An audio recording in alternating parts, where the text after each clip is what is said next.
Imaginez de petites secondes un scénario rêvé si vous voulez vendre votre propriété. Votre maison elle offre un bon rapport entre son prix, son état, son emplacement.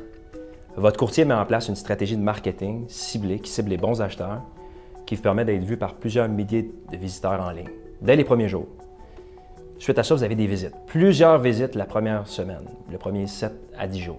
Après ces 7 à 10 jours-là, même des fois au début de la mise en marché, vous obtenez 1, 2, 3, 4, 5, plusieurs offres d'achat au même moment.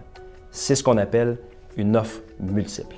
En fait, une offre multiple, c'est quoi? C'est quand plusieurs acheteurs au même moment ont la perception que votre propriété est rare et qu'elle offre un excellent rapport qualité-prix. Avec un guide qui est votre courtier immobilier à travers ces premiers jours-là sur le marché, vous êtes capable d'orchestrer plusieurs offres qui sont présentées simultanément à votre bénéfice à vous.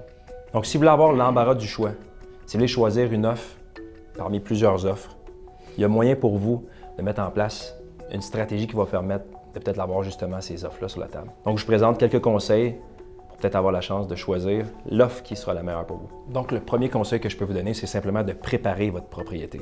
Évidemment, on peut mettre la maison dans l'état tel quel, mais on n'est pas assuré d'avoir l'impact sur les acheteurs. Donc, le rôle d'un courtier, comme moi par exemple, c'est de vous recommander plusieurs choses que vous pouvez faire, peut-être un mois ou deux avant la mise en marché, pour maximiser l'impact que vous allez avoir quand vous allez embarquer sur le marché. Évidemment, on parle de décoration, on parle de peinture, de choses des fois qui sont assez simples, mais qui ont beaucoup d'impact dans la perception que les acheteurs ont de votre propriété. Vous n'êtes pas sûr de savoir où commencer, vous me contactez, je vous fais une belle petite liste par où commencer. Vous suivez cette liste-là, on se revoit peut-être un mois ou deux après, puis on met votre propriété sur le marché. Maintenant, ce qui peut vous aider également, c'est de choisir le bon prix. Un peu comme un sniper dans l'armée américaine, c'est vraiment précis, ou un docteur qui est vraiment chirurgical. Le bon courtier doit vous recommander le juste prix qui va créer de la valeur aux yeux des acheteurs. Pas un prix trop cher qui va faire que la propriété va dormir sur le marché pendant des mois, pas un prix trop bas qui va faire que vous allez perdre de l'argent, mais vraiment le juste prix qui va permettre d'avoir des visites et des offres d'achat. Et bien souvent, quand la maison, quand la propriété est bien positionnée, ce qu'on remarque, c'est qu'on est très capable de vendre à 1 ou 2 du prix demandé, et bien souvent en offre multiple, au plein prix ou en haut.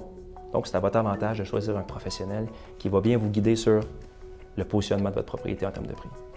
Maintenant, il faut planifier votre entrée sur le marché. Ce que je veux dire par là, c'est que vous, en tant que propriétaire, quand vous embarquez sur le marché, c'est important d'être très disponible pour recevoir des visiteurs.